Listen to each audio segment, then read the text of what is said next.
Running fans, jumping fans, throwing fans, all around athletics fans, welcome to Talking in Ovals. How is everybody doing out there on this Tuesday, June 30th, last day of June? It We're is. heading into July tomorrow, episode number 197. Dave, I think one day we should just not have a guest, not actually come on, and just do a full episode of just our little running man going Running for an man. hour. Yeah, listen. Might get more views than we do.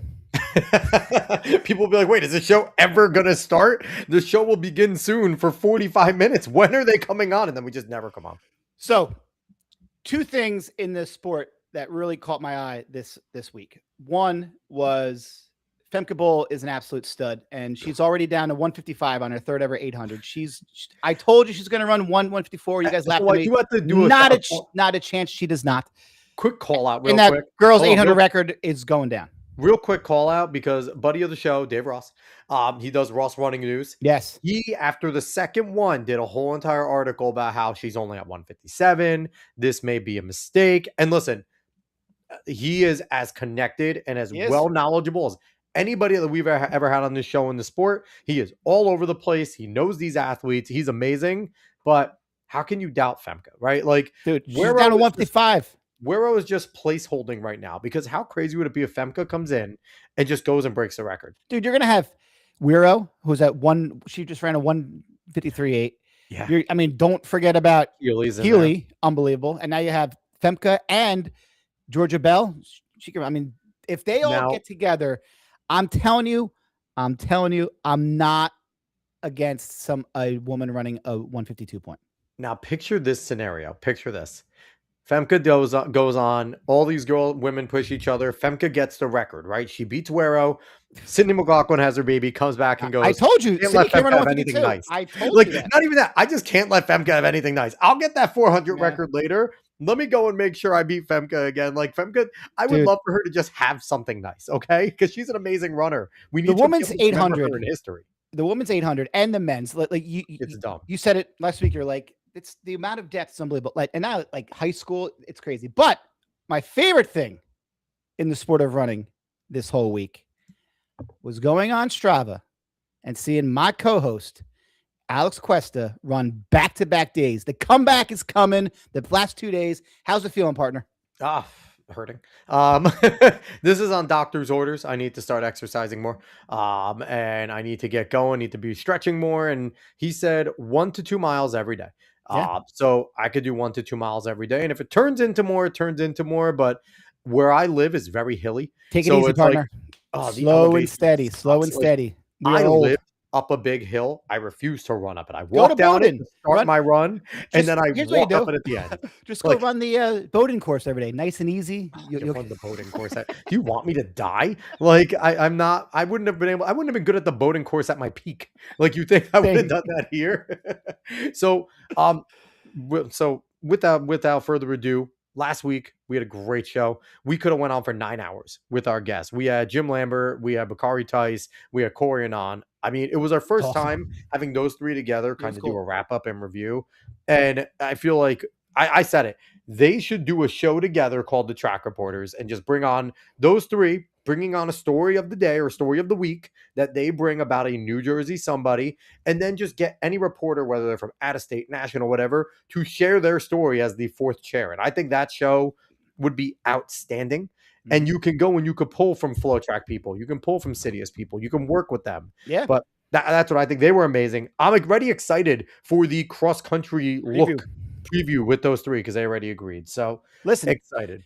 And then, I mean, speaking of the 800, I mean, what a segue into what we have going on today. So let's bring her in. This young lady is somebody who burst onto the scene this year and has kicked in the door. Let everyone know she's here. Let's bring her in. She is Stella Blanchard. She is Wilberforce cross-country track and field star, national and New Jersey media champions, runner-up in the 800, and All-American. And I will say, we did make fun of the All-American system last week because everyone's an All-American. Stella is a bona fide All-American. Yes. Okay, like she would have got it on the old system when there were only 2 nationals. So, Stella, what's going on?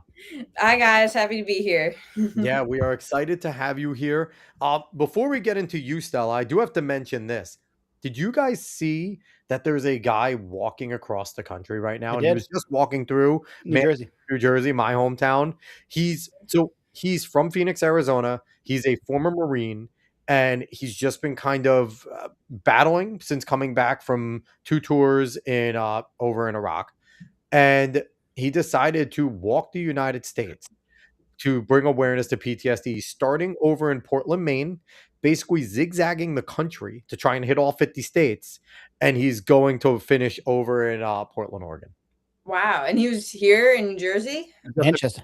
He started off on the tip, and he said he's heading to Philly after Manchester. He's going to hit a few more spots. But he was like, everyone gives Jersey a bad rap. They took care of me. And like our Right. gave him a pork roll, egg, and cheese. So it's like we did it right. And he's like, you know what? Everyone gives you guys a bad rap. Good. Keep it coming. You don't. Nobody needs to know. You're a secret. But I just thought it was cool. I want to give a shout out. Yeah, it's awesome. People should go look it up because that is awesome. We're a running show. We're an endurance show. He's doing something that would make our former guest Cole Crosby, Jen Comfort proud. Yeah. They're ultra people. So he's doing the ultimate ultra of walking and zigzagging the country. It's so cool. So just want to give a shout out there. Yeah. But now let's get to the crux of the show. Let's talk to you, Stella. So we are going to start off with the question that we ask all of our first time guests. When did you get the spark to truly become a runner? Not when you started running per se, but when it was like, okay, I'm going to take this serious and make this my sport. I think I did basketball freshman year, and like coming off of 8th grade, I was like starting 5, and I was like, thought I was on top of the world, and I was benched the whole season. And right then, not laughing at you. After like walking out of my like 7th game where I sat on the bench for the whole time, I was like, this is it. I need to do like an individual sport. Like I just could put all my eggs in the running basket. And then I like sophomore year, winter, I didn't do basketball. I quit basketball and just like sort of trained, like ran on the treadmill. And then I just think that moment of like being benched in basketball is really like what started my like interest, and like it was like that like spark to the flame that just kept growing and growing. And so I owe it to my basketball coach. So what's crazy to me, especially about something like that, is so wait. You owe it to your basketball coach for not playing you. All right. Thank you, coach. Thanks, coach. You gave us a gem. You gave us an absolute stud. What's crazy to me is like you are still to me such a raw talent because absolutely. It's not like you ran in middle school. It's not like you have like, because over at Wilberforce you don't have an indoor program. So when you started training, it was quite literally like, I'm going to figure this out, right? And did you kind of know where you were going to land? Because as a basketball player, you're sprinting up and down the floor. So did you start off like, I'm going to go run a 1 and a 2, and then start to get higher as you went? So how did that kind of progress? Yeah, I think like freshman year, I also did track, and they just stuck me in the relays for most, because the girls team was doing pretty well. And like they stuck me in some of the relays, and it was like the 400 to 800. And then I think just going into sophomore year, I just started to prioritize more the 4 and the 800 because my coach really didn't know where to put me. So she just stuck me in whatever race was kind of open. And so then I think like I had a big breakthrough at groups. I won like non-public B in the 400. Yeah. And I thought I was on top of the world. I was like, I'm like so fast. I was running at 57. I broke the school record. And then you looked, you're like, wait, this is non-public B, not non-public A. Yeah. I was like, and I looked there, and I was like, at the time, I didn't realize that the competition was a little smaller. 57 though is fast, man. That is some great running. That was sophomore year. Sophomore, still, even as a sophomore, 57 is burning up the track. Oh yeah, freshman year, I think my PR was like a 65 in a relay split. Wow. I mean, that's still not slow. Like the goal, like as a freshman, your goal. If I have a freshman girl running 65, okay? I'm excited as a coach. If I have a 100%. I have a freshman running 65. I'm like, okay, I'm seeing like a 56 in her future, and then a sophomore year she runs a 57. Like, damn, okay, I'm already almost there. Like, that's awesome. Yeah, so I really just was stuck in multiple races. I did the 2 sophomore year. sophomore year is like my experimenting year. I was like, in the 200, the 400, the 800, the mile, let's just do it all and see what, we're a big one with kids. And the 400 was the big one. And then I ran a 2:14 in the 800. And then I was like, maybe the 800 is my race.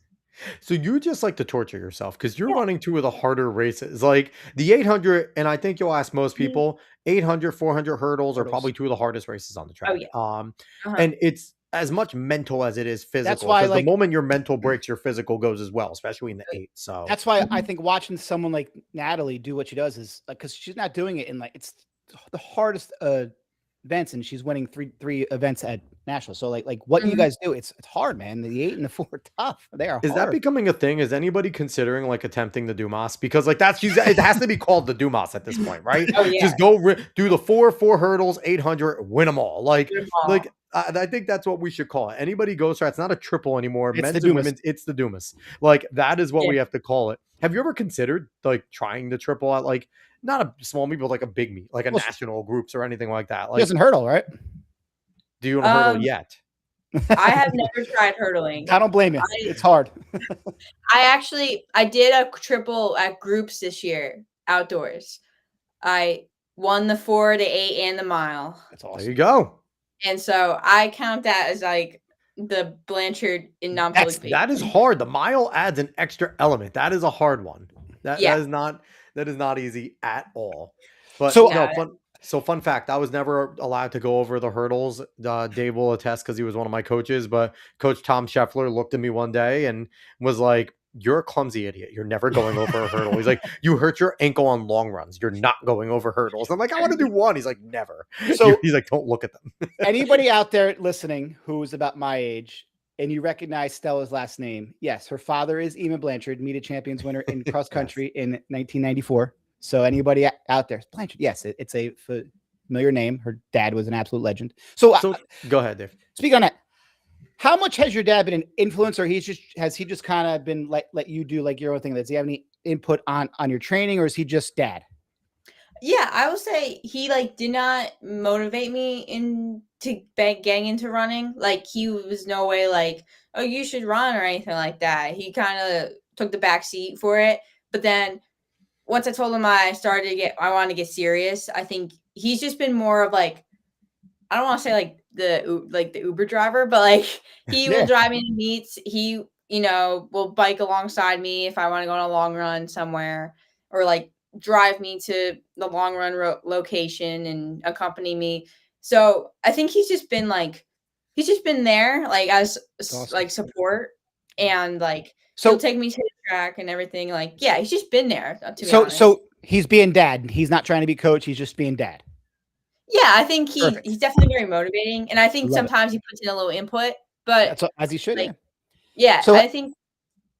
No, go ahead. No, I'm saying because he was more like a miler, 2 miler, 5K guy. Now, here's the other question: have you motivated dad enough to get out there and start putting in some miles? Oh no, you could not get no. Nope. So. Do you go to him so when you were coming to some of your big state meets and Meet of Champs this year, nationals, and things that your dad experienced, right? And was a really good runner, winner, Meet of Champs. In those moments, did you seek any of his guidance, or was it more of, I'm going to trust my coaches, I'm going to trust my team, I'm going to trust my training? How was that? I think it's a mix of both. I think you guys probably know, he was very serious about his racing and everything, and I think he's kind of helped teach me on how to the right mindset and to have a drive. You're nice to those girls until you toe the line, and then you hate everybody until you cross that line. Your dad was one of the few runners that I just feared. You could not get a read on him. He'd be hi, he'd be just walk right by. He was a nice guy. Dave is still scared. He actually barely talked to your dad. He looked at him and had to look down the whole time. No. Am I allowed to make it? He was awesome, but he was very focused and driven and worked really, really hard. Because at that point there wasn't much going on at Lacey High School, but he kind of put them on the map. Yeah, I think he definitely still has that burning drive, and I think he's kind of taught me before races, he's you trust your training. He's all about that, and I also know, but I think he kind of reaffirms everything for me. And like, I think I would say he's more of like not my cheerleader, but like the person there to like pump you up and get you ready to go. Like, in a wrestling ring, like he's the one, like he's the hype man. He's doing all the talking for the promos. I love seeing something that brings together a father and a daughter. And it's just cool that you guys both have this thing that you guys both did really, really well. Yeah. And that he gets to be a part of it and watch it. Like, I find that as a father really, really cool. Yeah, it's great. I could imagine your coach appreciates his approach as well, because your coach obviously knows that your dad's your dad. And, there's plenty of parents that do try to input a lot in training and things like that. And your dad is somebody you probably could, and he's choosing, I'm allowing the coach to do their job because, in the end, and, this is me talking to parents, and I think Dave will attest to this, the coaches are with your kids every day at practice. You're with them every day at home, but they know what the workout is. They watch your kid do it every single day. So it's like trusting that the coaching is right. Now, obviously, if you like ran well run meet and then like had like a string of terrible races, he might sit there and question and go, maybe we need to look at some of your training. But I think he's mighty happy with your progression. I'm not gonna lie. I think that he's So give me, what I want you to do right now is I want you to give me a rundown of some of your favorite memories that you have had currently as a runner. Currently, well, let's just throughout from when you first started up until now. I think I'll go like most recently to like back in time. But I think one of my favorite memories just indoor season this year was like us, since we don't have a track, right? It's like all a grass field. So, and like I owe it to my dad because he did it with me. But we would wake up before school and go find like a local track somewhere that was open and do a track workout. Because like I talked to my coach about this. Obviously, like we decided that like there's gonna be some workouts that need to be done on a track. Like a grass field does not suffice. Like just for speed wise. So she was totally happy, like, discussing a workout plan, and then like I'll just go execute it on the track. So we wake up in the morning at like 5 o'clock, get to the track, run on the track while there's like ice on it. Like just somebody would carve out like a lane or something, and I would just like run on that lane, freezing in my gloves. I'm surprised your father couldn't just stare at the ice and it would melt. I know. The ice would have known better. Maybe the ice melted because of that. Maybe it did. But and then we would go get coffees afterwards, and that's awesome. I was like, then I would go to school and sit in school the whole day. It's one of those things that I'm happy your coach appreciates it, because when you're competing, you do need to understand the feel of the track underneath your feet, right? It's very different than the squishy grass. And like tracks are not as forgiving. Yeah, they're a little bit gummy, but it's like after pounding on it for so long, and especially in spikes, even though they are much nicer than they ever were, but still, it friggin' hurts after a little bit, especially when you're putting your all into it. So your coaches, and kudos to your coach. I don't know who your coach is. That's my terrible part for not doing research, but kudos to them for, there's a lot of coaches that have ego, and to not have that ego, to sit there and say, nope, that's fine. Go ahead, get the training that you need. It's what's best for the kid. Yes. Yeah. And you have a father willing to do that. You have a parent willing to do that as well. Yeah. That support system's amazing. That's great. Yeah, she's just incredible. Like Coach Saliga, she, is so supportive of me and like just the whole season, and she's so excited. Like I would say she's probably like next to my mom, she's probably like my biggest cheerleader. That's awesome. And like she's just been always like very supportive. Like yes, like she's working with a team too that like some of the kids are there just to do it, and that's not an issue. But like they just sometimes they can't reach or go to the intensity that like I need to go at, which is not a bad thing at all. But like she was able to like understand that, like the track is better for you, and you could do much harder work out on the track and get more out of it than, doing it on the grass field with people that, some of your top kids need more stuff. It's just Dave knows that's such a hard thing to balance of. And there's nothing wrong with kids that just want to come out and track and get in better shape, right? They don't care about winning races. They just want to go and work out, and they'll run in races, they'll compete, and maybe they'll run well. And if they do, cool. If they don't, okay, I'm just getting in shape for X, Y, and Z sport, right? So it's like, well, here balance at the high school level. Here in where I'm at, that they're getting into shape so they can go to the beach in the summer. Yes. I don't blame them either. That was part of my goal. Okay. Part of my goal was to maintain like the 8-pack I had just to go to the beach. Oh yeah. That's the only reason for outdoor track. Like I lift. It's the only reason Stella went to nationals to make sure that she has the bikini bod and everything, and she's good to go. Like, we're ready to go. Yeah. But little does she know, beach day is going to be no. Get your running shoes on. You have to go run the boardwalk and back first, and then you can go to the beach. Go get an easy 6 in, and then you can come and go. So, I have a question. Last year, like you said, you got down to 2:14, 57. Great times, but you weren't considered like one of the like top kids coming back this year.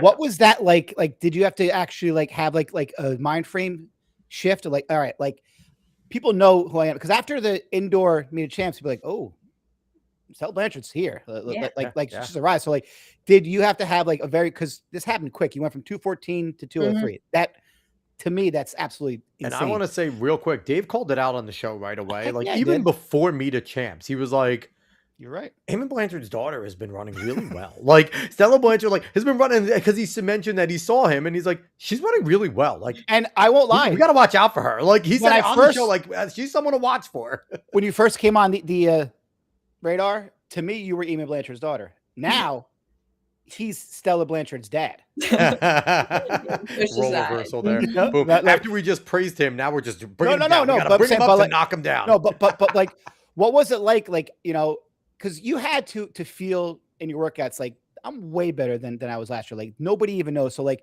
going into meet of champs, because you know, like, nothing, no shade, but a lot of times non-public B is not taken as seriously as some other groups. I mean, they have incredible athletes there. It's just how it's been since I was in school, you know. That, I think that's the main reason why they changed how you qualify for meet of champs, because you were getting boys in there who were running like 5'10. Yeah. You know, but anyway, so coming off of that, what were your anticipations going into the indoor meet of champs in that 800? Because people were talking that is Natalie going to run? Is, you know, Reese is there, Reagan Moore, like nobody was really mentioning Stella Blanchard. So what was it like to come into that race? What was your mind frame like? And then after the race, did everything kind of change for you, where like you're now one of the people that everybody's looking at? And how did you handle that? Obviously well, but what was your mind frame like? Yeah, I think going into indoor meet champions, I knew like I was just one of the like non-public B kids who kind of just showed up or qualified for the meet champions, and I like from Wilberforce, which nobody's heard of anyway. From like some random school called. I mean, your seal is really cool though. I'm not calling it the Wilberforce seal. It just looks official. Thank you. Yeah. So I think I get motivated by that stuff. I think I get motivated by not them. Like, I don't need recognition, but I think I get motivated by like, okay, I'm going to like make sure they know me or like know my name. And I think it also alleviated any like potential pressure going into meet champions. Like, the storyline was, you know, like there's Reagan, who's the defending indoor, and then there's Natalie. Reese and Natalie, and is Paige going to run it? What is Paige going to run? Like, there was all those storylines of 4 or 5 girls. Have a freshman from Union Catholic who's running like 2:07 at that point. Yeah. Rabitsky. Yeah. And so I think going in there, I was just like ultra motivated to try to get my name on the map. And I think, you know, once like I got out, I put myself in 4th place. And then I noticed that once Natalie, like her hamstring was bothering her, when she dropped out, I think it was just a spark of motivation that ended up leading to the 2nd place finish. And like, I think after that, like, I know I got like a little bit more attention from it, but also I think like there was a bit of like, you know, Reese unfortunately fell, and, you know, Natalie dropped out. So I mean, it's not necessarily true, but I kind of got the vibe that people might have thought that it wasn't like a legitimate. Right. That your 2nd place was kind of given to you in a sense. Was just kind of like fed to me, which I think was like a burning motivation for outdoor meet. You still ran 2:08. I mean, it wasn't like you ran really fast. Like, I mean, and that's a 6-second PR from your, other PR of 2:14, but you know, previously. So it's like you were blazing around the track. Yeah, ultra happy about the PR and like everything. I just think like I just remember like going on the media like a few days after the race and just noticing that there's just some like more talk about Reese not finishing and Natalie dropping yeah. out and not about the Mhm. winner and you. Like Yeah. it was less about you guys and Second, more right? Yeah. about who didn't finish the race. Yes. So I have a question. Mhm. As you're in that race, because I was there, and Yeah. Reese went for it. Kudos to her. She's like, hey, Mhm. you know what? Natalie's in this race. Mhm. Natalie might not be at her best now. I have one chance, and I'm going for it. And she went Yeah. out like 60. I mean, it was fast. Oh, And then yeah. she, at one point, she probably had 25, 30-meter lead on you So guys. real And quick question even coming with that. around, Did you know, or did you guys have an inference that Reese was going to do something like that? Or was that a surprise when the race gets out and she drops a 30, like in that first 200? Like, probably faster than that, probably. yeah. No, I don't think anybody knew that. And I don't think anybody was particularly prepared for it. And So yeah. So coming around the last turn, for those who know, like she's still got 20 meters. Like she's going to win easily. Like there's no one catching her. And then 15 meters before the line, she exhausted herself to the point where she had nothing, and she falls. As you're in that race, are you even looking up ahead and noticing, or are you just so focused? Because at that point, you're probably in, you and Reagan and maybe one or two other people are kind of like battling out to see who's going to get second. Were you even aware that she fell when she fell, or did you have to like look up? Because I mean, you're coming off that last turn to just trying to figure out what you're going to do. Yeah, you're kicking at that point. So like, what was your mind frame? And did your mind have to switch really, really quick? Like, oh my God, like I can win now because she like, what was all of that like coming around that last turn and witnessing? Because I was on the sides and we were more like bummed for Reese because she ran a hell of a race and she's local here. We had her on the show. She's a sweetheart. So it was just like, you know, we're bummed, you know, but then you can't worry about her falling. Like that's hey, that's part of running. Part of it. So how was your whole mind frame through that whole process?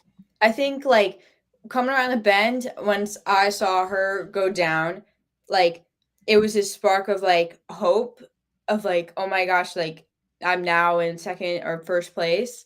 And then it was just all of a sudden like, wait a minute, she fell right in front of me. So I have to go around her now. Oh no. And so as I was like staring down at the fact that I have to like go around her, I just see like me, like I was still battling it out with Reagan. But I think that like second of like, all right, trying not to step on her and trying to make it to the line, like was just like all that was going through my mind. And like Reagan, I think we were like neck and neck. I think I lost by like point. It was close. I'm not sure if it was closer indoor or outdoor. They were both super close. close. Oh yeah. Yeah. I don't know. I think they're around the same. It was but, like, close. Yeah. So coming around the bend, I was like, it was a wave of like excitement, like, oh my gosh, this is happening. And then like, oh, wait a minute, I don't want to step on her because I don't want to spike her or anything like that. I don't want to hurt her. Like, yeah. She's like taking up the first lane and I like need to get around her, but I'm trying to run in and I can. In indoor, it's even tougher too. Those lanes aren't as wide as they are in outdoor either. Oh yeah. And Reagan was already like on my shoulder, so she could just like go blow past. So it was like, finagling. You were in kind of the wrong place at the wrong time, even though you were in the right position for where you were in the race. I mean, like you were just kind of rocking a hard place. I know. And at that moment, you're like, you know, thinking about if she didn't fall in front of me, but like you're gonna look back and be like, that was such a great experience to like learn. Like, all right, like this could happen again at any point. And so anytime that you get something different in a race, I always tell all my kids, that's great. It's something that you have to learn. You have to be ready for everything. So that was a wonderful experience for you to figure, hey, someone went down. You have to figure out, like, not only are you kicking to finish, you're trying to win. You have to avoid people. There's a lot of things that can go into each race. So kudos to you for not 100%. Panicking and for getting done what you had to. And then for running to a weight. So anybody who knows, New Jersey girls in the 800 is the best in the country. I think we had 6 of the top 10 times in the country. It was 6 of the top 8. I think it was like something insane. It was like 6 of the top 8. It's obscene. You know, you have Paige, you have Natalie, you have Reagan, you have Stella. Now you have Hosty. So what is it like now being a part of that group? Like, hey, Stella's just as good as any of them. So how is your mind frame kind of shifted into like, I'm not this girl from non-public B anymore. I'm now Stella Blanchard who can win any of these races, and everybody in this race knows that I can win. Yeah. I think like it's definitely encouraging because like I used to, even sophomore year, I would be like looking at the rankings and being like, oh, I wish I was like, I wish I was up there. I wish I was a little more competitive. I wish like, I could run a 205. Like, yeah, here you are. yeah, it was literally like that. I was like, oh, I wish I could be in like the top 10 or something. That's probably like so cool. And I think now that I'm there, I'm like just really excited because like looking back, that was like the goal was to be like maybe in the rankings, maybe in that group. And that's like only a little over a year ago. It's not even that long ago. I mean, and, yeah, like I'm trying to make the listener understand. Like, it is, if you're top 5 in the girls 800 in Jersey, you're top 10 in the country. Like, it's unbelievable. And you jump 11 seconds. Like, you have an 11-second 11 PR seconds a year in an 800 like, is mind-boggling. It's mind-boggling. Another question to piggyback on that, because it seems like, especially nowadays, especially on the girl side, your top girls, since you see each other so much and the way the schedules work out now, you're seeing each other so many meets. And it seems like they're just all a bunch of friends. And even going back to when we had Emma Zawatsky on a few years ago, like, it just seems like all of you guys, even though you're competitors, you become each other's friends because you see each other so often.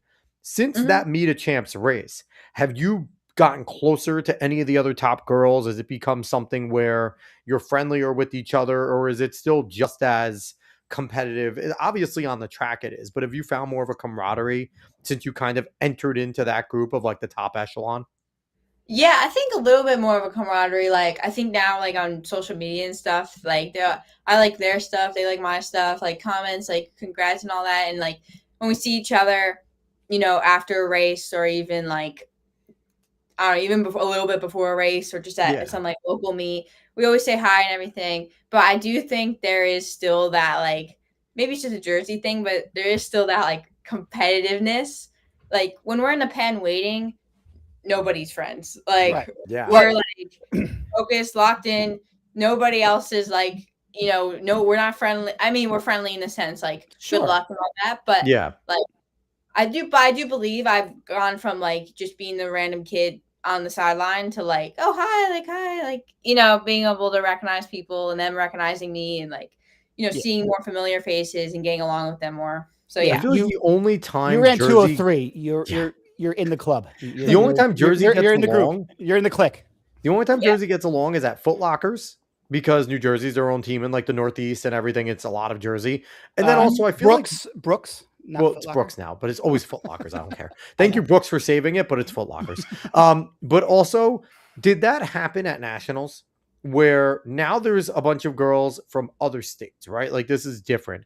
Did you kind of, when you were there at Nationals, did you look at Reese and like, obviously we're together, right? Like, we're 2 of the New Jersey girls running in this race.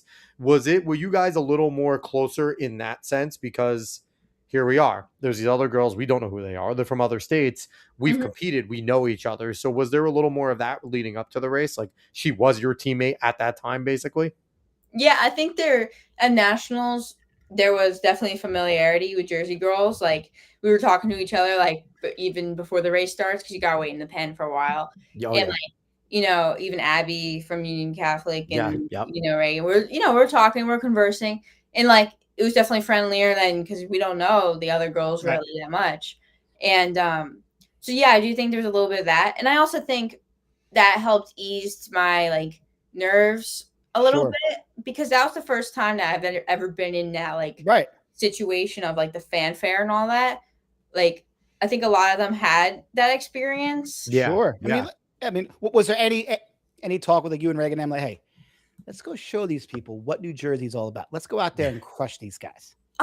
To be entirely honest with you, not really. It was more like, I don't even remember what we were talking. It's just cool. Like that you guys got 1-2. And like, and the crazy part is that people are like, oh, well, they don't even have, like, it's like our 3rd and 4th best kids from Jersey got first, second in the national. That's how amazing that the state is. Like, you didn't have Paige or Natalie. Not saying that you guys wouldn't have beat them anyway, because anybody can't beat anybody. But I'm just going just off numbers wise, numbers wise, or off of PRs. Like, they're at 2 flat, right? They're both at 2 flat, I think. I think Natalie's just. I think Natalie's right around 202. She ran 2 flat at nationals to win last year. Oh, yeah, going off of PR. Maybe I was thinking season best this year. Oh, yeah. No, I don't think. I think Natalie's PR this year was when she Was that made a champs? With me, yeah. Yeah. So now I was like, yeah, with me. So we have a question that someone asked. Well, just a big shout out, Corianon, saying congratulations on a great season, Stella. It's hard to make the kind of drops you did in the 4, 8, 16. How do you think that your speed on the track is going to translate to XC this year? That's a good question.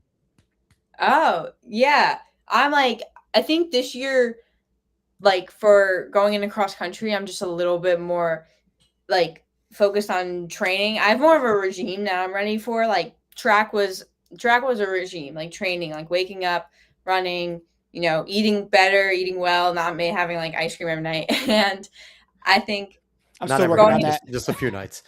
Yeah.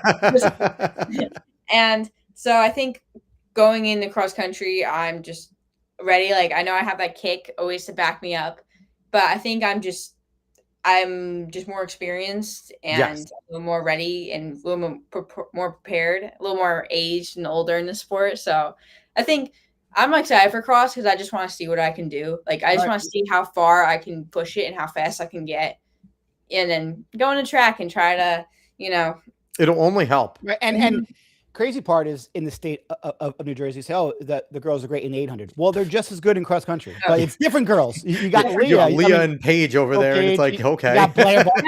It's like Blair, stacked, man. It's stacked. Just a little bit of unsolicited advice from a guy who was very similar to you, fast on the track, cross country, meh. Don't reserve because you have a kick. Like in the big races, everybody has a kick. And we found out people didn't think Leah Starkey had a kick until Leah Starkey had a friggin' kick. It's like that's my unsolicited advice is just because you're a speed person, there was not a put person, yourself in the mix. I was at New Champs last year for XC. There was not a person coming out of the woods thought Leah was except for Coach Paige. Lynch. Coach that was Lynch not was a person. The only person. I mean, including me. I'm like she was gonna win. I'm like, if it's close, Paige is she's got more speed. But sometimes in cross country, man, you gotta just We said it on the show. We said it on the show multiple times. If Leah's out and ahead of Paige, she's going to win. It has to be out. If it's close, Paige is going to outkick her. And exact opposite, right? It was close. Leah outkicked her. And then Paige actually took the elite for a little bit backwoods. And then Leah caught up with it. It was just unbelievable. Yeah, and Dave is texting me the whole time because I'm not there. He's texting me updates while sprinting around trying to get to the Oh my God, it's close. I'm like, so could you imagine? I'm amazed Dave didn't fall on the downhill at the back end. Stumble down the As long as he would have texted me again, that's all I would have cared about. Just got to tell me the final. But so thank you, Corey, for the question. Yeah, appreciate you, Corey. So here's the thing. When it comes to this year, I think people are going to want to know, especially for someone who's in your shoes right now, say they're hanging around 215, 212, 210.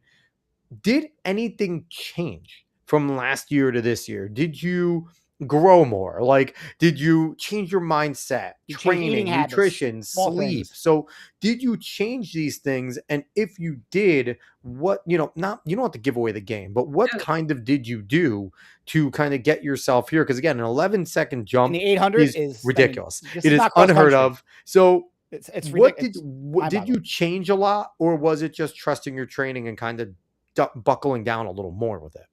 Yeah, I think there's a bunch of factors that played into it. Like going into junior year, like I knew that it was going to be a hard year. It was probably going to be the hardest year of like my academic life so far. And so I just knew I just needed to, balance both factors. So I think, making sure I went to bed at time. I go to bed at 9:30 during the school year, no matter what.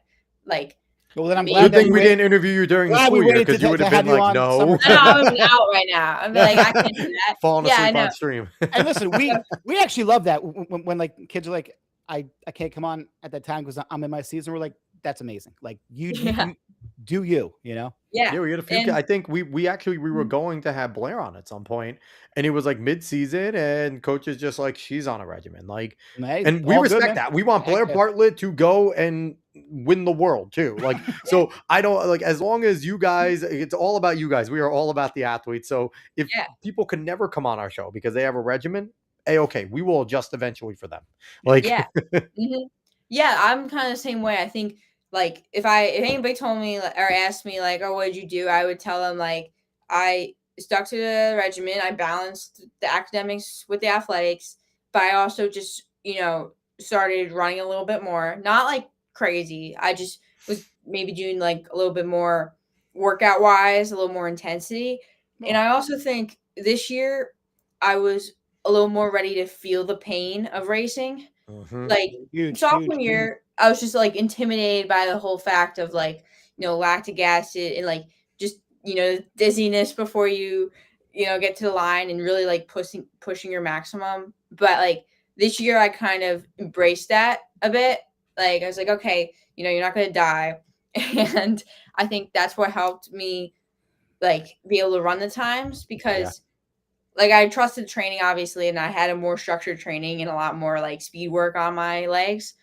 But like, in me and champions outdoors, like I told myself I was ready to feel whatever pain I needed to take to stay on Dumas. And I was like, I'm just gonna look at the back of her head and I'm not gonna take my eyes off it and I'm not gonna let her get a step away from me. A lot of girls say it, but it's very difficult to do. And you being able to do it is amazing. Not just girls, a lot of boys say it too. Yeah, it's true. A lot of guys aren't running 203. Yeah, so I think that's really what was part of the improvement. I think just having a better schedule, having other factors like, eating and sleep come into play and really focusing on that, but also just the like different mindset of being prepared to, make the effort and to hurt, like to feel the pain of the 800 and to like, grind through it. And I think just every race, like I was just, ready to go. Like no matter what it took, like I would give it my all. And then the times just started to translate a lot more. And I think that my 2:14 at the end of sophomore year, I like was the first race I think I really like dug in deep and it was like, all right, I'm going to win this heat. I'm going to do whatever it takes to win my heat. And then out came the 2:14 and I was like, okay, we're just going to like carry that over. Yeah. And I feel like if you're a college coach and you're listening to this, you're salivating, right? Because you're hearing an athlete that is like already willing to shatter barriers over and over and over. And when she's not overtrained, she hasn't been like running for 12 years, like when a coach hears, I'm willing to take as much pain as possible during a race. Number one, you're like, I want that athlete. Number two, I'm going to have to protect her from herself sometimes. Like, because you're hearing that going, you're going to have to look at her and go, you're walking different. Is that soreness or an injury? You need to be honest, Stella. Like, do not work through everything. I know. It's hard. It is hard, especially because that mentality does come sometimes with that drawback, right? Because it comes with the, I can push through this pain when sometimes it's, I need to take a step back. So have you dealt with that as well as you're starting to get more training? You've toughened yourself up mentally, physically. Are you sometimes, because it's up to us to notice when our body's truly telling us relax. Have you had those moments within this time of, and especially as you're seeing the times drop, the only thing you want to do is keep doing it, right? You don't want to listen to anything else. So have you had those moments where your body's telling you, hey, Stella, take a step back? Or have you not hit that point yet?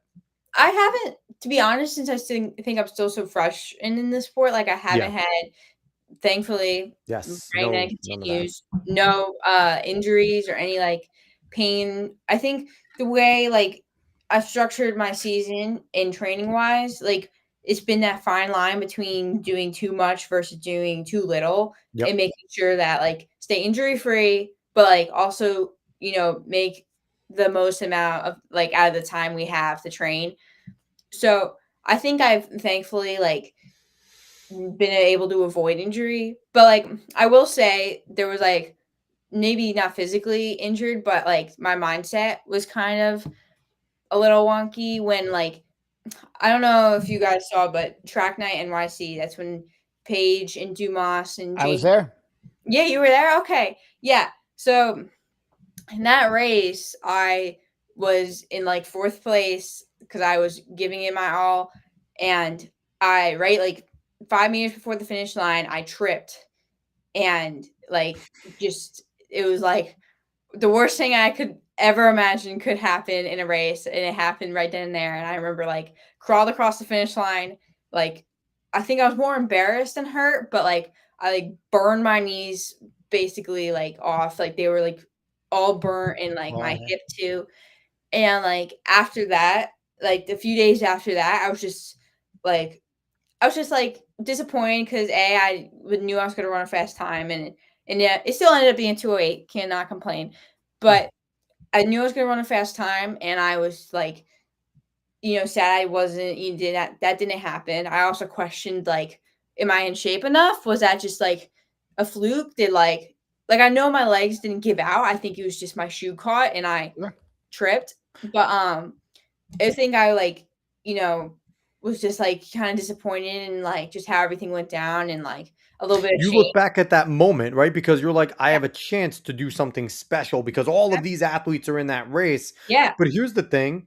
As you're rising, and if you want to take this into college, you're going to go to a very good school. So you are going to go, and you have many. She better run in college. You have many. Hey, she could do what she wants, okay, darn it. Yeah. But you have many. As long as she runs, she could do. What, I want you to run in college because I want to sit there and be able to be like, hey, we have national champion Stella She was on our Blanchard. show. She was on our show. We're gonna have her come on again next week. But it's one of those things where you have, and it's like when you're young, you want to take those experiences every time and latch on and do it as much as you can. But you're gonna go to a good school. And you are going to go, and one of the things you realize in college, Dave knows this at both East Stroudsburg and Rutgers. I went to Marist.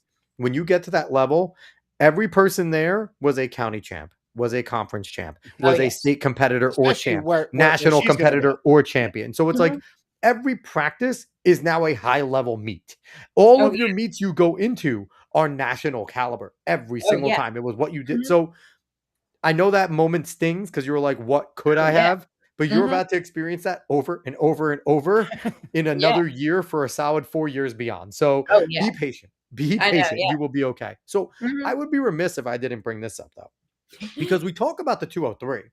Yeah. Your 400 still friggin' fast, too. Listen, 53.8? I feel like I'm following her, but I was at CBA, too, when she ran that race. And it's like, so because 203 is the big national caliber number, right? 53 is not that much far off. So it's like, so for your preference, obviously, as runners, we want to go to the spot where we've experienced the most success, right? And 203 has gotten you a lot. Which race do you prefer? 53 is just as good, though, I think, man. Do you prefer that 400 or do you prefer the 800 as a race? This is a tough one. And when people, I could ask this because, like, obviously the 53, like a 53 and a 203 kind of puts you could pick which one you want to focus on at that point. Yeah, I think I like both I feel like I need to do both to like both. Yeah. Because when I do the 800, I like feel a lot more like of a competition, like maybe like a little bit more competitiveness. And I also, because you're running right next to each other, you're able to rub. You're able to like, 100%. In the 400, you're in lane. Now, here's the question: do you like when the 800 starts lanes, or do you like when you guys are all just bunched in? I'm trying to think. I don't even know if I ever did an 800 in lanes. Oh, lanes starts not bad because you get a clean run out. Yes, you do. I know. But I mean, but there's something about just being close to everybody, and that like you can feel like when they're gonna go. You can feel like how they're breathing. Like one of my favorite memories is winning counties from being on the outskirts on the waterfall, and I won counties from the friggin' waterfall. Okay, it's like I was the one, the California start out there. I was not supposed to win, and here I am. California kid starting, getting in there and winning it. So there is something fun about that group start, right? And having to get out, right? Like I need to sprint for, 50 meters to get in good position. Like there's something fun about that. There really is. Yeah. Yeah. I think like, I do like that, but the 400, I just like I feel like that's just a different race. Cause it's just like, it's pure track. Well, and also, and also, like in the 800, you have to be very aware of what your opponents are doing because you're all together. In the 4, it's just you. Like you're just focusing on what you can do. I mean, you can see your opponents, but they're not in your lane. They're not going to interfere. You don't have to worry about them tripping up in front of you. Like in the 8, there's so many other things. You can't always focus on yourself in the 8. In the 4, it's just I'm in this lane all the way around. Let's go rip it. Yeah, and like the 800 has so much like I feel like maybe more now. There's a little bit more strategy. Like are we going to go 100%. You need to learn how to run it. Yeah. Especially when you're all running that fast. Like if it was 10 years ago and you're 203, you wouldn't have to have any strategy. You'd be alone. You would just the next girl would be 207, 208, if that. But like now you're right. Like there is like, I mean, 4 has strategy to a point, but the 8, when you're in there with everybody and everybody's good, it's a lot of like, all right, am I going from the 4? Am I going to wait till the 6? Am I going to wait till the 7? Am I going to take it out? Like whereas the 4, it's just like, you just kind of, Yeah. So I feel the difference is though, in the 8, you can afford to make a mistake and make up for it, right? You can make one. It depends on where you make it. Sure. But if you make an early mistake in the 8, you can fix it. Oh, and you have time. You have time. You have time where like you don't have to sprint right all the way up to the front. Unless it's like a minor mistake within the first 100. But even then, if you don't get out hard enough, you killed your whole race, right? Like that first 200 is arguably the most important part of the 4. Did you get out hard enough, but did you also leave enough? Like, you have to have a target number. And if you're off by a little bit, your whole race is screwed either way. So there's intricacies to both. But so again, so I'm going to go back to you. I'm going to make you pick which one. I'm making you 4 or 8. That is you need to, if you can only run one of them for the rest of your life. For the rest of my life, I would have to go. I think I would have to go 800. I just like coming from an 800-meter runner. I love it. I could run the 400 within an 800. Like, it's okay. We could. If you run a 53 within one of your 800s, either we are all in trouble. Like we're going to witness a world record in the Meet of Champs next year, but we thought the 60 was fast. 50. Yeah. Oh my God. But that's fantastic. 800 all the way. So would you say that like this is the first summer where you're really kind of taking cross country to like a whole new level and of a serious level? Like you're not just training for track, you're actually going to compete in cross country? Yeah, I think last year or like last summer, I did do a lot more mileage. It was just, but like, it was kind of like, let's do 5 miles a day sort of thing. There was not much like workouts. It wasn't a targeted. It's not like you're running a fartlek or a threshold or anything like you weren't doing the workouts in it. Yeah. It was like there are kids who like, do cross country for track, but it sounds like you really want to give cross country a fair shot because anybody who runs as fast as you should. I mean, I'm fascinated to see how you do this fall because it's always great having, because Jim Lambert says it every year. He's like, there's someone every year who comes up in cross country that we don't expect, and they're top of the state. And I mean, that could be you. I mean, you have the talent to do that. And now that you're actually training in a cross country cycle, I'm just so excited to see what you can do. Yeah, I'm excited. I think I'm like really excited to tackle Homedale. Like, I really think I have a lot. We get plenty of chances now. True Jersey person talking. I'm excited to tackle Homedale. Most other people are like, you need that mind frame. Oh, absolutely. Like if 100%. If you go into Homedale and you're intimidated, that course will eat you up. You have to say, let's go. Yep. So is there any part of you that was like, last year I was on the outside looking in the 4 and the 8, and now I'm in, I'm now one of the top competitors. And I think next year, she's the top returner. Where you're the top returner. Everyone's looking at you to go and win that 4 and that 800. And I think she's the top returning time too.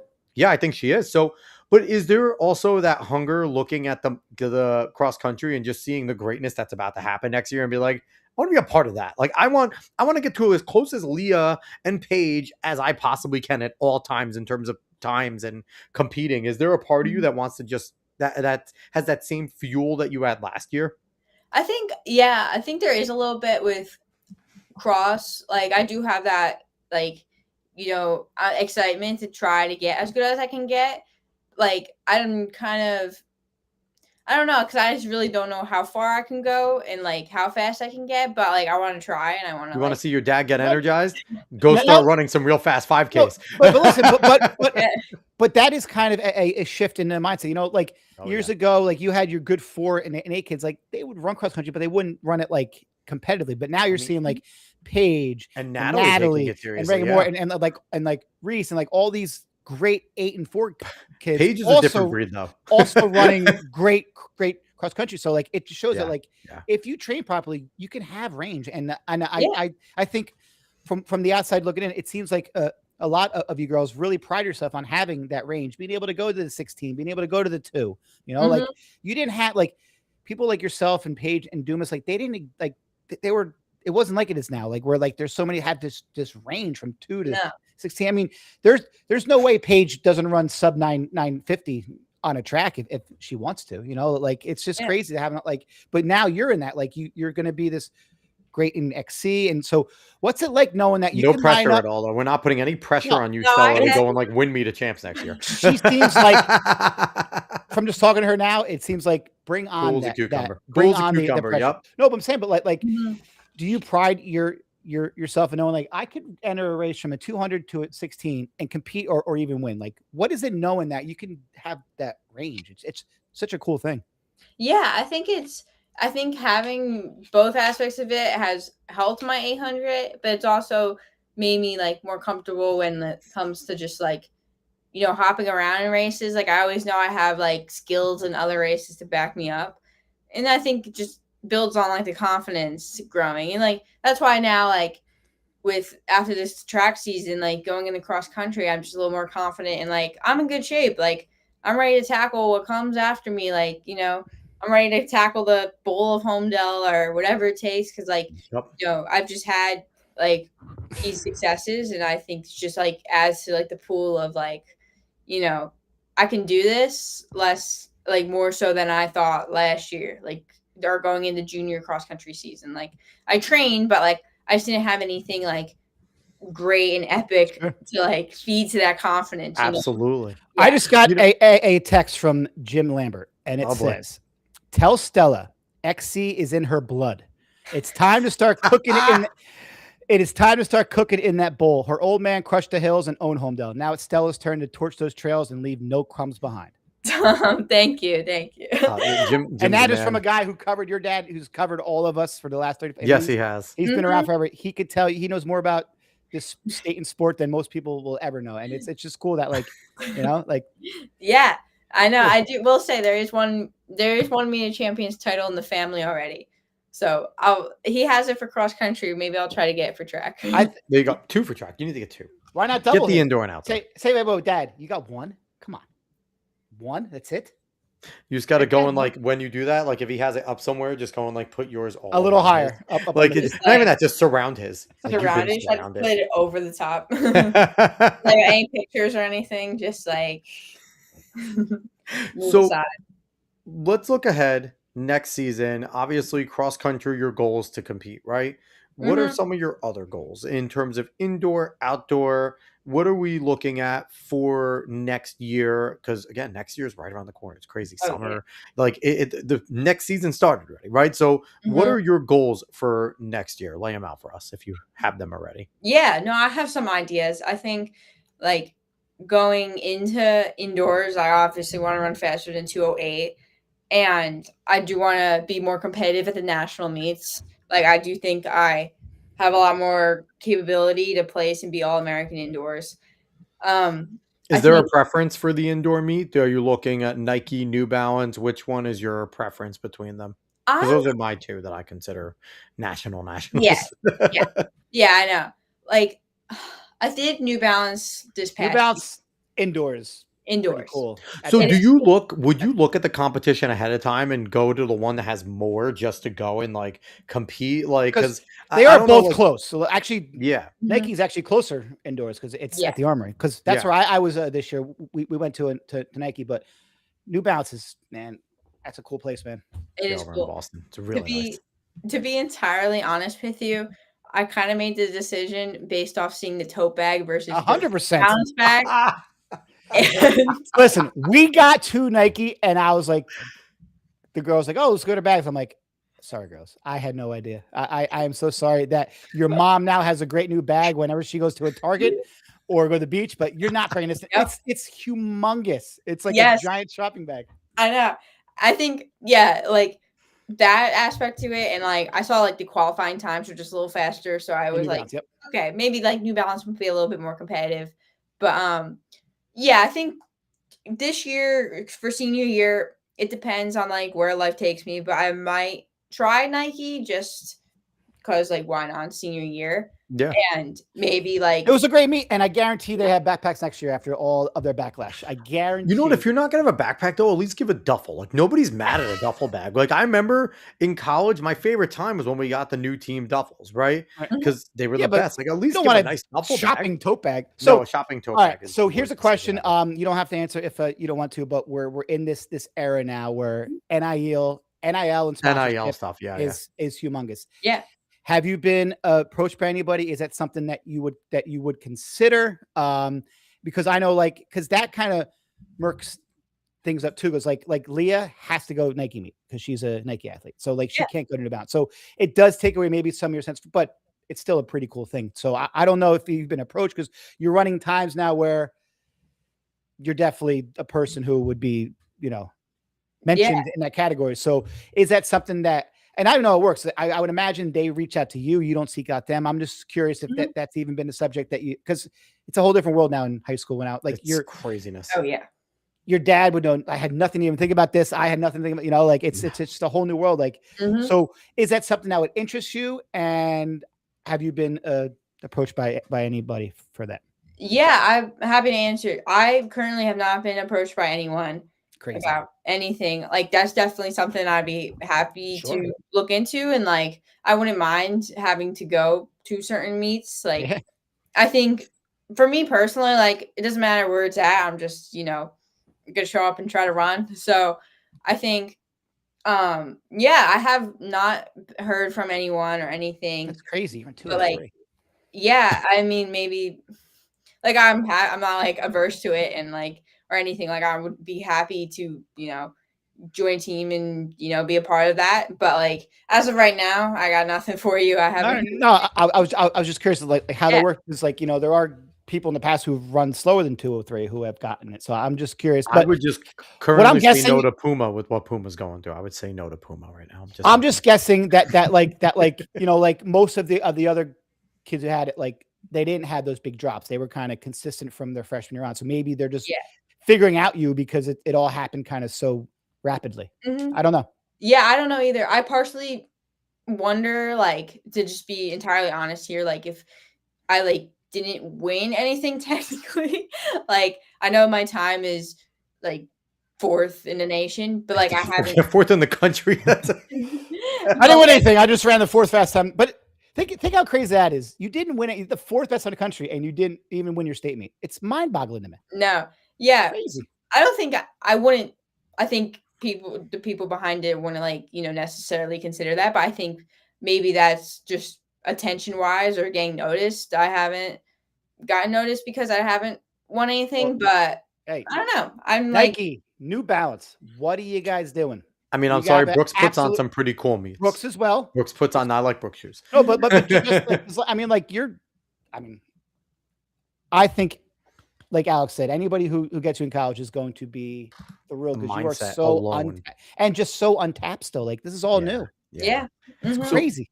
Speaking of, you don't have to divulge any colleges that have reached out, if so, anything like that, because I don't want to get there. But are you looking large school, small school? What are you currently looking for? Obviously, I could change it throughout your senior year when you talk to other schools and everything. But as it sits right now, do you have a preference for the size of the school, programs offered, things like that? A little bit. I mean, one of my like guidelines is I want to be within driving distance or like a short flight home, which isn't entirely an issue based off the schools that are in the Northeast. Like I don't really worry about that. Like there's plenty of good places. But I haven't. But does that change if like USC calls, or if like one of these like, or Texas Tech or like something like that, and is like, hey, we want you to come run for us full ride? Like, does that kind of change if it's one of like the nation's top schools? I think nation top running school. Yeah. I think to be honest here, this might, I don't, if this like hurts the running community, I'm sorry, but I think I would be a little bit like, I'll think about it, but I wouldn't like jump on it. I think like I do want both like academically good and also a good running school. And like, I'm just so much of a homebody. I think I just want to kind of stay close. So even if like, a major, like you said, USC or like Texas Tech reached out and like, all that like rah-rah stuff, I think it would take me some convincing. I think there's just so many good schools like nearby. Yeah. I also think, I mean, who I feel bad for? Those college coaches who are like, oh, great, there's this girl, she runs 2:14, maybe we have a shot at her. And then like 2 months later, they're like, no, we can't get her anymore. She dropped 11 seconds. So now she's looking at these schools and we're not even going to send out anything because I know. It's like, you don't see that. Like, I was just Jim just messaged me again. He's like, how does Stella feel about being part of the greatest era of half milers in NJ history? And what does she think has triggered this deep talent pool between Paige, Reagan, Natalie, and herself? We have never seen anything like this before. What do you think it is? Do you think it's all like, do you all just want to be better than each other? And like, that's what would motivate you? Because I mean, it's unprecedented what's happening. Yeah.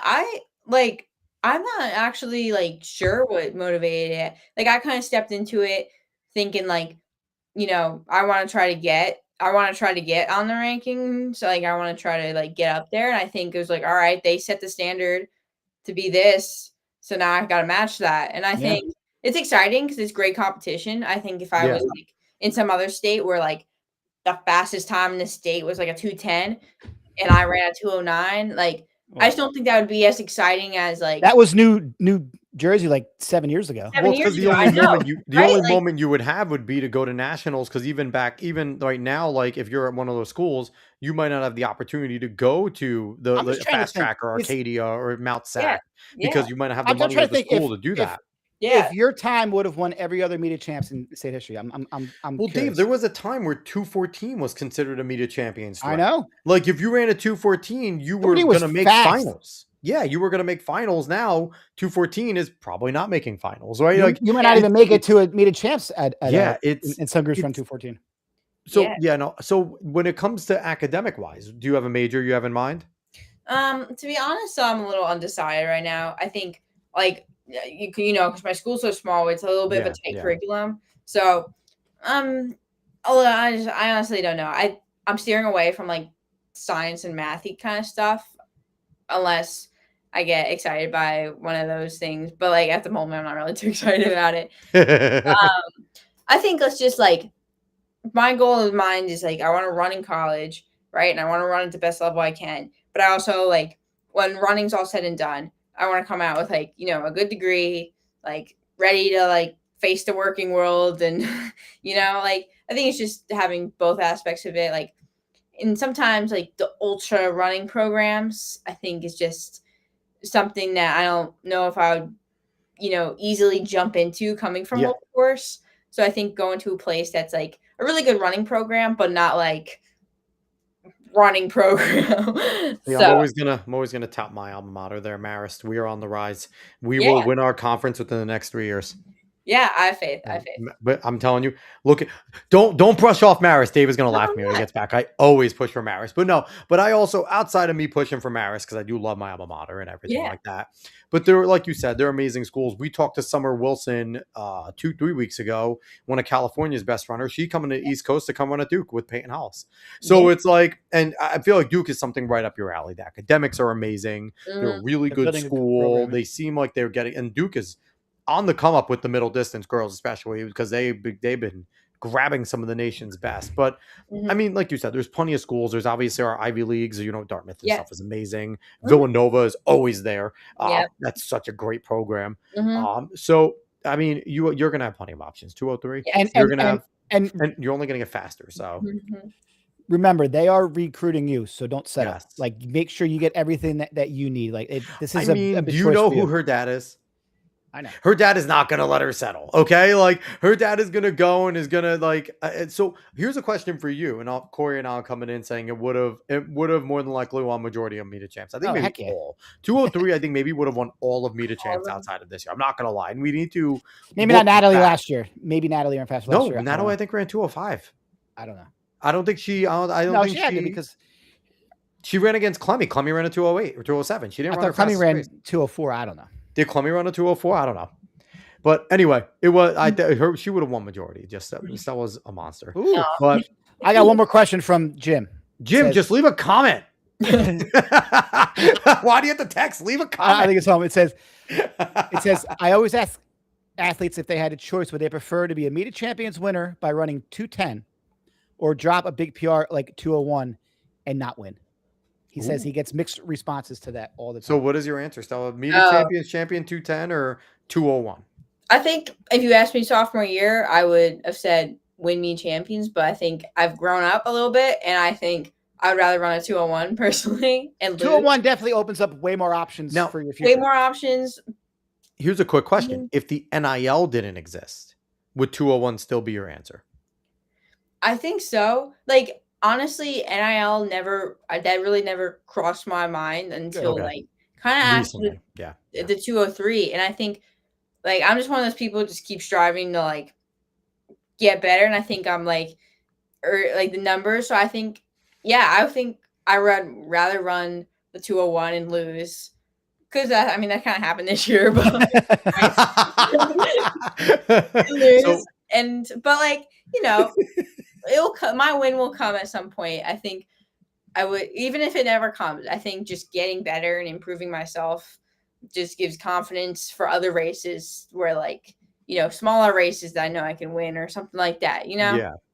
I mean, I think the 201 is coming next year, so I think we're going to see. But the thing is, though, it's like, yes, Natalie's gone and things like that, but it doesn't get any easier, right? Because Reagan is still there.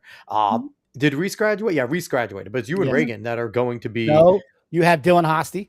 Yeah, you have Dylan. Yeah, Abby Rubinski, who has a freshman. So it's not like it gets any easier, but. Essentially, so what are you ready to embrace that target, right? Because it's going to be, the stories are going to be a lot of it. You and Reagan are going to be the two, I think, that most people are going to put 1, 2, whatever order. It depends on how you two are run, I think a lot of people might have Dylan there, but they might have her more for the 16. They might have more for, but I'm saying like if you're looking at experience wise and things like that, 440 as a freshman, which is I agree, but you can't come in and say it's not between Reagan and Stella right now. No, you would have to as the top two. Are you ready to embrace those moments of now going into meets? Yeah, you ran a 208, you were fast, you were good, you were competitive all outdoor, but now you're going to be walking on the track, and where I think at certain points you were looking going, okay, Natalie's here. Okay. Like everyone's going to be looking at you going, crap, Stella's here. Okay. I got to prepare for Stella. Like, are you ready to be that athlete, to have the target on your back as the senior, as the one that's expected to either win or make this race? Yeah, I think I'm ready for it. I think maybe a few months ago, I'd be very intimidated by that. But I think like, as I've progressed and like gotten just more fit and in shape and like, just ready to, I've done it all. I think at this point, like I've tripped, I've had some issues with me. I've been running in the, second lane. I've run in the first lane. Like I think I had a lot of experience. So now I'm like ready to go into senior year because it's almost like my time, I guess. Like I was the one who was always like, oh, they're here. Like, I hope I can place or maybe like, try to stick with them today. But I think I'm ready to be the one that like people are chasing after. Like if that's what motivates, whether you are ready or not, it's happening. It's coming. Honestly, I'm going to be excited. I'm going to be excited to see the few of you girls again looking at each other, and it's like, especially between you and Reagan, and we'll see what Dylan could get down. We'll see what, but it's going to be you guys going to be looking at each other. You got Paige too. I mean, Paige, if Paige decides to jump back into the 8, Paige has options also. Like, no, that's Paige, the thing. All of you girls have options. This is crazy. But Paige is going to go mile, I think, because she's won the mile every year. So I would imagine she wants to like that's such a great legacy. This year it was crazy. Paige came into meet of champs, jogged a 440, and then went and ran a 2 flat at a night. I mean, she's not going to be able to jog a 440 next year with Dylan. That's going to be fun. It might be fun to see those two, but also I'm excited to see you guys lining up at big meets and you guys looking at each other and going, let's go for 2 flat today, because it's going to be legit. Like, let's go run 2 flat pace. Like, let's go do something special, because like Dave said, there's many years where you would have been looking around going, do I have a girl to at least pace me through halfway of this? Where now many years where now it's going to be, there's 4 of us that can realistically look and run, go out in 57, 58 and see if we can hang on and do something special. Like, I am super excited. And as Dave and I have done this show over the last few years, we always see girls leaving and guys and go, man, I don't know how we're going to top that. And it's so fun being able to interview more underclassmen, because now it's like, this is how we're topping it. We just are reloading in New Jersey. There is no, and listen, it's crazy when we had Emma Zawaski like 3 years ago. I mean, I'm winning me a chance 448 now. It's like we had Peyton Hollis on right as Paige was coming in. Who was running like a 210. It's like, great. Now it's like we have freshmen running 205. Yeah. Oh yeah. It's crazy. And when we talk to Clemmy and Reese and everything, and Clemmy, like, it's like it's been crazy. We have a few more questions from Corey here. The first one is, do you have a favorite pro or collegiate track athlete? Oh, I look a lot up to Keely. Like, I That's watch a good all one. her videos. I'm always, I like just the way she like maybe like glamifies track a little Yep. bit has got me Yeah. excited. But she's also just like so strong and And like she runs your races. yes, and I Or think near. that's I think that's what she gets me excited to like run these races and like run the 8 especially because just seeing like her do it and like sometimes when she shows the behind the scenes and stuff in her videos it just like it's exciting. I like it. I just like her personality and how she like approaches things and it just like I don't know. I just like her a lot and she motivates me a lot. Keely's awesome. That 400 PR is coming down too. Like she's getting like every time she runs that 4. And on top of that, I've said forever when it comes to our pros, we need to start highlighting the best looking amongst them as well that are also talented. And Keely also happens to be stunning. So it does help in general. And it's like, honestly, and I've said it for years with like Sid and stuff like that. It's like we have the best looking athletes in all of sports. In the men's and women's side, they should be plastered everywhere. We should be using it, but I digress with that. But Keely is a great choice. Corey has one more question that he's trying to get through because he covers XC, so he's looking for some answers for his preview. Any thoughts on the Wilberforce team this year for XC? Yeah, I think for girls, I think we might be a little light, just like team wise. Sure, it happens. Like, I think, we're just in a phase where, like, a lot of our good girls, XC girls, are leaving because they're seniors. And so I think we're going to have some younger, hopefully freshmen coming in that, they haven't experienced the bowl yet. So they might have to get through past, like, freshman trauma before they, figure cross country out. Oh, yeah. But for the boys' side, I think there is still a very solid boys team. And we're getting a new kid. His name's Owen Munn. He runs a pretty fast mile, and I think he's pretty fast for the 5K. So I think he's gonna come in, and I think you're gonna. And do you know why he's going there? It's the Stella Blanchard effect. They see how well that you're running. It's like I want to go be a part of that. Absolutely. Yeah, there is something to that. I hope nobody thinks Wilberforce is a sports school, after I leave, because they're gonna come and be like, "Where's the track?" And big. You don't need a track. Look at what Stella did. You don't need a track. No, you don't need a track. You just need heart, sheer will. You need heart. You need determination, and you need desire. And you have all 3 of those. I got to say, you have impressed me so much in this interview. Like your mindset is spot on. I mean, that's the reason why you dropped 11 seconds because you believed in yourself. And I love when you said, like, I just said, I'm going to hang on as long as I can. Like you believe that you're going to do well. And that's 80% of the sport is that self-belief and that like I can do this.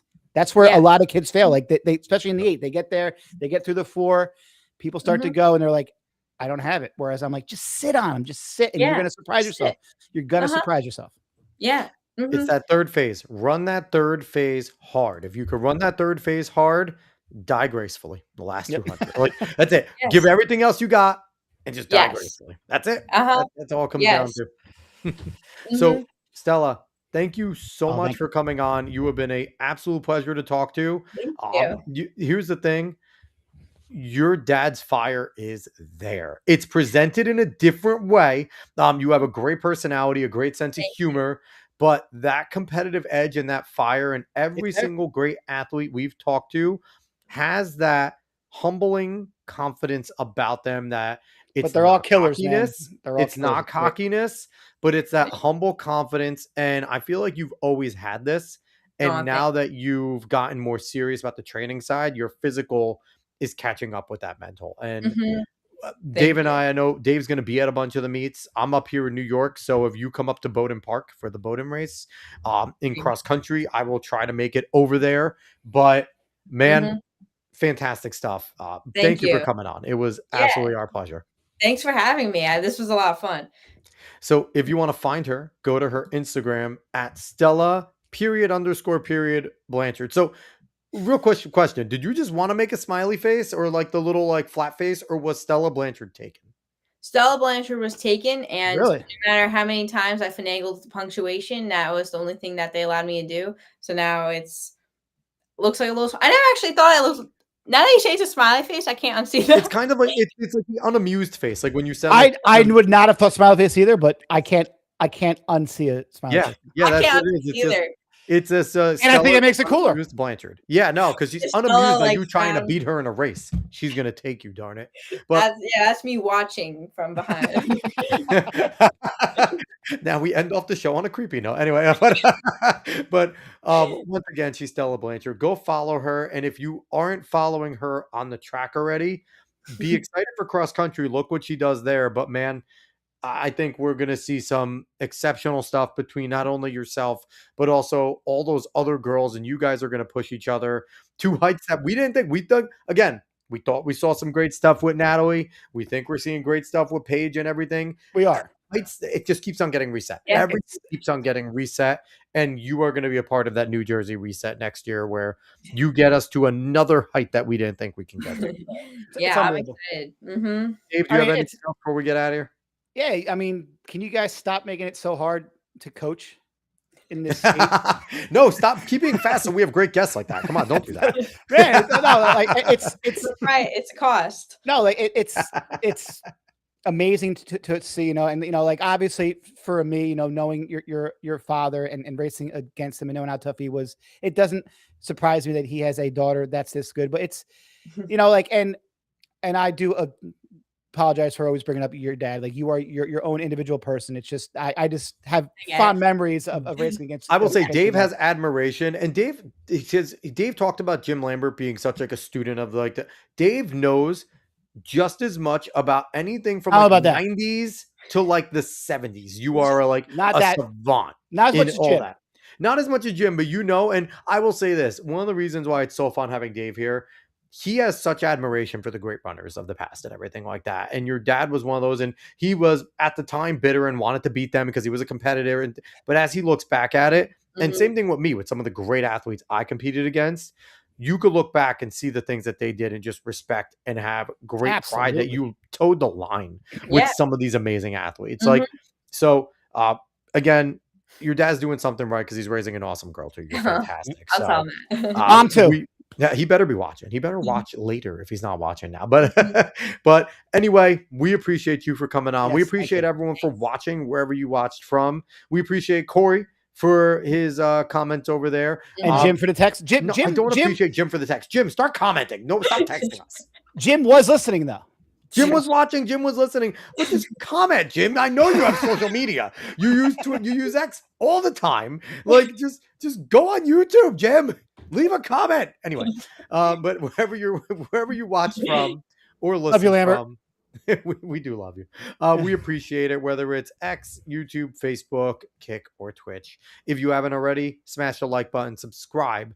And then click the notify button so you know when we come on every week, because we are here every week. Now, next week, I will not be here. I am going to sunny Florida for some vacation. It will be Dave, but we will have a host that makes this show better than I ever could. Mr. Lyle Smith will be coming back on. He will be with me. And we have a great guest lined up. We're going to leave that as a mystery. We are going to let that one. Who it is, but yeah, we're going to look forward to Lyle coming back to guest host. We always appreciate Lyle. He's the best. Jim said I was driving. So I'll give him You could put it on in the back. If you could text and drive, you can have a good thing on the side. He's a law-abiding citizen. He will not text. You can have it down on the side. And he's texting and driving anyway. Jim Lambert is he said, I did what I could without flipping my car upside down on Route 22. Jim, we don't want that. Okay. Anyway, before Jim, Jim loves derailing our episodes. Before Jim derails anymore, we are getting out of here. He probably had an issue with his cat or something. I'm not sure. Oh my God, that cat kills everything. All right, everybody. We are out of here. Thank you so much for watching, everyone. We'll be back next week. So long, y'all.